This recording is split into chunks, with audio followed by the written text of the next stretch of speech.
मैं शहीद स्मारक लखनऊ में मौजूद हूँ। Progressive India journey Vikram Singh Yadav. यहाँ पे एक रवि कांत जी प्रोफेसर के एवज़ में एक धरना प्रदर्शन चल रहा है। देखते हैं क्या हो रहा है। इन्हीं की ज़बानी इन्हीं लोगों से सुनते हैं क्या कहना चाह रहे हैं ये लोग। रवि कांत जी ने एक बयान दिया था ज्ञानवापी मंदिर पे। देखते हैं, सुनिए इन लोगों की ज़ुबानी। था तो उसमें रवि कांत जी ने अपने विचार रखते हैं और जो उनकी जो रमैया जी की एक पत्रिका का वर्णन कर रहे थे, उसमें कोई ऐसी बात उन्होंने नहीं कही कि जिसे किसी की भावनाओं को ठेस पहुँचे या किसी धार्मिक भावनाओं को ठेस पहुँचाने का उनका कोई प्रयास नहीं था। वो दलित चिंतक भी हैं, बहुजन चिंतक भी हैं और कहीं न कहीं उनका कोई ऐसा वो नहीं है जिस नाते उन पर किसी प्रकार का वो बनता हो।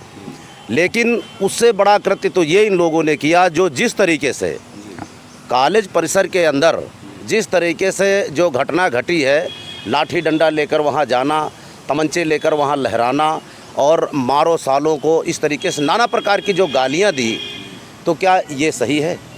अगर डिबेट में कोई चीज़ की पुस्तक का वर्णन किया जा रहा है, जैसे कि अभी हमारे वक्ताओं ने बताया कि यहाँ के एक वरिष्ठ नेता हैं जो सत्ता पक्ष के हैं मौजूदा समय में, उन्होंने कहा था हनुमान जी दलित हैं। तो अब उस पर किसी को ठेस नहीं पहुँची, कि हनुमान जी दलित हैं, उस पर किसी को ठेस नहीं पहुँची और किसी की पत्रिका का वर्णन कर दिया गया, सिर्फ पढ़ दिया गया। क्या नाम है सर आपका? अनोद कुमार रावत नाम है, राष्ट्रीय कल्याण मंच के अध्यक्ष हैं। मैम, जो रविकांत जी ने जो क्वेश्चन किया वो नारी सम्मान के बारे में, मैंने जो देखा बहुत शॉर्ट में देखा, नारी सम्मान के बारे में उन्होंने बात की। क्या था, आप लोग क्या कहेंगे नारी सम्मान के बारे में? रविकांत जी ने क्या कहा, आप क्या कहेंगे उसके बारे में? देखिए, मैं अर्चना रावत हूँ और मैं ये कहना चाहती हूँ कि अगर पहले 1991 में अगर ये चीज़ें धाराएं एक्ट में हुआ है, तो आज के समय में अगर ऐसी घटनाएं घटित होती रहेंगी तो पता नहीं, ये तो समाज के प्रति बहुत दुर्भाग्यपूर्ण व्यवहार हो रहा है और आगे पता नहीं क्या होता रहेगा। हम लोग फिर कुछ कह नहीं सकते हैं नारियाँ। तो आप जो घटना वो बता रहे हैं, आपको क्या लगता है ऐसी घटनाएं उस समय होती रही होंगी? नहीं, उस समय घटनाएं अगर उस समय नहीं होती रही हैं, अगर पहले भी ऐसी घटनाएं जो है 99 में वो एक्ट में प्रस्तुत किया गया है कि जो है हम ये जो है जहाँ जो मंदिर है या आस्था का कोई भी हो वो वहीं पे स्थापित किया, अगर उसको अगर निकाला जाएगा, खुरोदा जाएगा तो फिर ये घटनाएं घटित होती रहेंगी। जी धन्यवाद। जी जी बताइए। देखिए, हमारे सामने सामाजिक न्याय महासभा के अध्यक्ष जी मौजूद हैं। मैं एक सवाल, लीगल सवाल आपके सामने रख रहा हूँ। SC/ST एक्ट में लिखा हुआ है धारा 18 का में, चूँकि मैं पेशे से वकील हूँ, उसमें लिखा हुआ है कि अनुसूचित जाति के व्यक्ति के ऊपर यदि कोई उत्पीड़न की घटना होती है तो without any inquiry FIR must be launched. बिना किसी प्रारंभिक जांच के प्रथम सूचना रिपोर्ट दर्ज होनी चाहिए। और धारा 4 SC/ST एक्ट कहती है कि अगर कोई लोक सेवक अपने कर्तव्यों के पालन में उपेक्षा करता है तो उसके लिए भी 1 साल का दंड, सज़ा, कठोर सज़ा का प्राविधान है। प्रोफेसर रविकांत जी पर हमला होता है 9 तारीख को। प्रोफेसर रविकांत उसी समय प्रभारी निरीक्षक हसनगंज को तहरीर देते हैं और FIR नहीं लिखी जाती है। मैं सिर्फ इतना कहना चाहता हूँ कि धारा 18 का पालन होना चाहिए। विदाउट एनी प्रीएम्बुल इंक्वायरी FIR दर्ज होनी चाहिए और वो थानाध्यक्ष जिसने अब तक FIR दर्ज नहीं की है उसके खिलाफ धारा 4 अनुसूचित जाति जनजाति अत्याचार प्रतिषेध अधिनियम का मुकदमा दर्ज होना चाहिए और इस तरीके की घटनाओं की पुनरावृत्ति रोकी जानी चाहिए। मीडिया के लोग या इतिहासकार या साहित्यकार या रचनाकार लोकतंत्र के बड़े स्तंभ होते हैं, उनको हर तरह का संवैधानिक संरक्षण नहीं मिलेगा तो देश में लोकतंत्र भी जिंदा नहीं बचेगा। हमारे अध्यक्ष से रवि कांत जी जो बोले हैं, मैंने उसको पढ़ने के बाद तो उसमें बुक का नाम भी लिखा हुआ साथ में, तो क्या रविकांत जी के ऊपर FIR होनी चाहिए थी या इसने जो लिखा है बुक लिखा उसके ऊपर होनी चाहिए? चूँकि वकील साहब हैं, आप भी बता दीजिए। देखिए, मैं सामाजिक न्याय महासभा का अध्यक्ष हूँ, रामवीरज रावत नाम है, और उत्तर प्रदेश राज्य कर्मचारी संयुक्त परिषद का मैं लीडर भी रहा हूँ और वर्तमान में भी संरक्षक हूँ। और जो इतिहासकार हैं, जो लेखक हैं, इनके ऊपर क्या कि जो इतिहासकार हैं उनके ऊपर भी नहीं एफआईआर होनी चाहिए। उन्होंने भी लिखा है, तार्किक रूप से लिखा है, कोई गलत नहीं लिखा है। हम भी आज उनका समर्थन करते हैं, इतिहासकार महोदय का और डॉक्टर रविकांत जी का भी समर्थन करते हैं। और इस तरह से जैसे उनको अगर जो हमारे जिनको जो है लगता है कि हमारी धार्मिक भावनाओं को ठेस पहुंची है, तो वो बार बार उस बात को उकसा रहे हैं, तो उनके ऊपर भी कार्रवाई होनी चाहिए। अच्छा, मैंने एक बार कहा हूं, 50 बार कह रहे हैं। आपको क्या लग रहा है, आपको क्या महसूस हो रहा है? ऐसा तो नहीं है कि हमारी जो है अपनी अभिव्यक्ति जो हम अपनी बात को कह सकते हैं उसके ऊपर हमारे हमला हो रहा है, ऐसा है क्या? हाँ, ऐसा ये पिछले 5 सालों से हो रहा है। और पूरे देश में जो है विद्वज्जन और राष्ट्रीय स्तर के बहुत बड़े जो है विद्वान लोग, महापुरुष लोग, लेखक, इतिहासकार, पत्रकार, इन सबके साथ जो है घटनाएं हो चुकी है और उनको जेलों में डाला गया है। और पूरी तरह से हमें जो है आज़ादी से जो है रोका जा रहा है। और जो आज़ादी की अभिव्यक्ति है, लोकतंत्र है, संविधान है, उसके विरुद्ध एक षड्यंत्र रचा जा रहा है। और हम कभी भी पीछे नहीं हटेंगे। हम भारत के मूल निवासी हैं और सभी संगठन, सभी समाज के लोग, भारत के लोग जो भारत से प्रेम करते हैं, राष्ट्र से प्रेम करते हैं, वो सब एकजुट होकर के इन षड्यंत्रकारियों से हम जो है मुकाबला करेंगे। बहुत बहुत धन्यवाद। मेरे साथ क्या नाम है सर आपका? मैं विश्राम राजपासी भीमराव अम्बेडकर जनसेवा समिति का अध्यक्ष हूँ। आपसे मेरा एक सवाल है, कहीं ऐसा तो नहीं ये षड्यंत्र हो रहा है, महंगाई, बेरोजगारी, इसको ढकने के लिए ये कवच पहनाया जा रहा है, ऐसा तो नहीं? आपको क्या लग रहा है?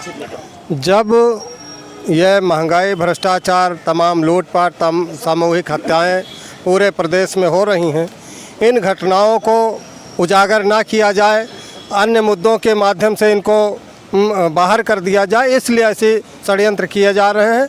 और पूरे प्रदेश में आज दलित समाज के ऊपर तमाम तरीके का उत्पीड़न हो रहा है।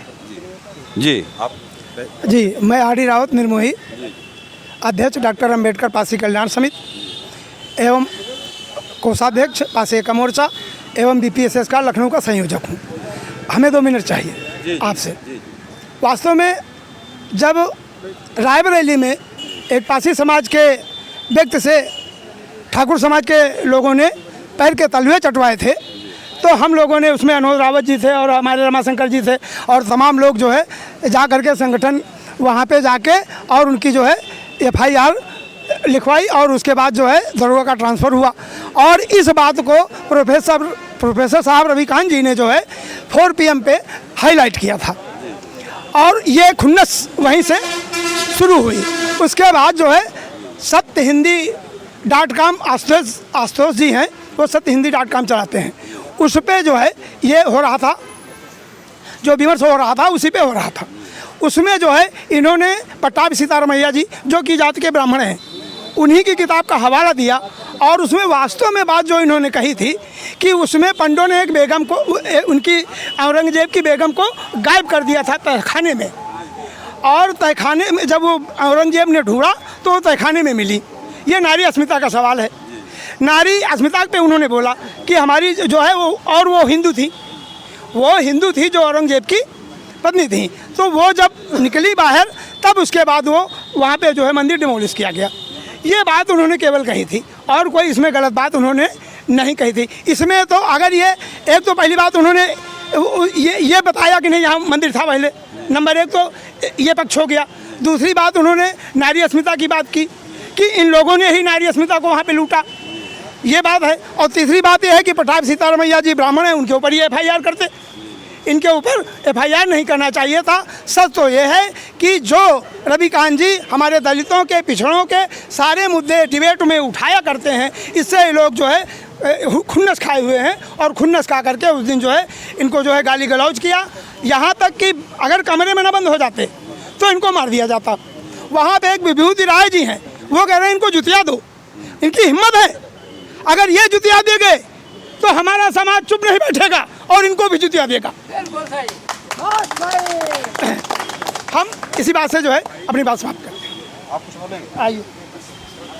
जी आप मैं छेदालाल साथी जी डॉक्टर अम्बेडकर पासी कल्याण समिति का महामंत्री हूँ। और जो ये हुई घटना, प्रोफेसर लोग कोई साधारण आदमी नहीं होते हैं। वो अपनी अभिव्यक्ति राष्ट्र और अंतर्राष्ट्रीय चिंतन के विषय में देते हैं और छात्रों को पढ़ाते हैं, शोध कराते हैं, पीएचडी कराते हैं। वो कोई साधारण आदमी नहीं होते। अगर उन्होंने अभिव्यक्ति की है तो जो अच्छा हो वो रखा जाए। फिर पहले जैसे रमैया जी की बात आई, उन्होंने लिखी, उन पर कोई बवाल नहीं हुआ। अगर दलित ने वही बात कही और प्रोफेसर हैं, विद्वान हैं, उन्होंने क्यों कह दी, ये बात खराब लगी। तो कहने का मतलब उन पर प्राणघातक हमला हुआ। हालांकि जो राष्ट्रद्रोह की बात है, माननीय सुप्रीम कोर्ट ने रोक लगा दी है। अब ये राजनीतिक विरोधियों पर या जो है ऐसे लोगों की बात उठाने वाले लोगों पर ये राष्ट्रद्रोह का मुकदमा गढ़ते हैं, मनगढ़ंत करते हैं। उस पर माननीय सर्वोच्च न्यायालय ने रोक लगा दी है और जो आना है आ ही जाएगा। और इतिहासकार होते हैं प्रोफेसर, कोई साधारण आदमी नहीं होता कि सब हो जाएं। वो इतने महान व्यक्ति हैं, अभिव्यक्ति करते हैं। और कोई किसी पर होने वाले जुर्म, जैसे भाई रायबरेली की बात आई, वहाँ पर उनका क्या स्वार्थ था। समाज पर चाहे किसी पर जुर्म हो, अगर कोई बोलता नहीं तो वो आदमी नहीं कहा जा सकता। वो मूक दर्शक नहीं बनना चाहिए, किसी को बोलना चाहिए भाई क्यों उन पर जुर्म कर रहे हो। तो ये डराना चाहते हैं कि अगर जो हम करें उस पर बोलो नहीं, कोई बोले नहीं, कोई लेखन ना करे, कोई पत्रकारिता ना करे, अभिव्यक्ति ना करे। ये सब हो रहा है और इसे बर्दाश्त समाज नहीं करेगा। राष्ट्रहित में हम लोग आंदोलन और संघर्ष करेंगे और उनको सुरक्षा प्रदान की जाए और वहाँ से जो पाखंडी लोग उनको घेराव किए हों उनको अलग किया जाए और उनको सुरक्षा की गारंटी दी जाए। और जो लोग ऐसा किए उनके ऊपर SC ST एक्ट के तहत जो भी मुकदमे बनते हैं उन पर किया जाए, उनको जेल भेजा जाए। यही हमारी मांग है। बहुत बहुत धन्यवाद। प्रोग्रेसिव इंडिया जर्नल से विक्रम सिंह, नमस्कार।